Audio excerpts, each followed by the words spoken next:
కామారెడ్డి జిల్లా బాన్సువాడ కాంగ్రెస్లో రచకెక్కిన వర్గపోరు.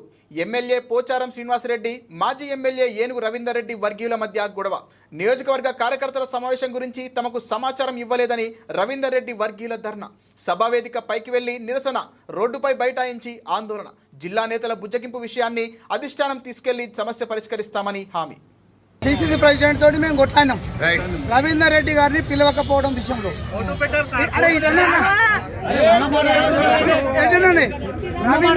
రవీందర్ రెడ్డి గారి విషయంలో ముఖ్యమంత్రి గారు, పిసిసి ప్రెసిడెంట్ గారు మా ఇద్దరిని పిలిపించుకుంటామని చెప్పారు. వాళ్ళను ఇద్దరు జిల్లా ప్రెసిడెంట్ ఇటేనండి. ఈ విషయం మేము రవీందర్ రెడ్డి గారికి కూడా చెప్పినాం. మీరు కావాలంటే తెలుసుకోండి. పిసిసి ప్రెసిడెంట్ తోటి మాట్లాడన్నా, నువ్వు వాస్తవ పరిస్థితులు గిట్టున్నాయి, మీరు ఒకసారి మాట్లాడండి అంటే మహేష్ కుమార్ అని నేను చెప్పిండు, మీ ఇద్దరు రండి, నేను సీఎం గారి దగ్గరికి మీరిద్దరు నేను సీఎం గారు నలుగురం కూర్చొని మాట్లాడదామని చెప్పిండు.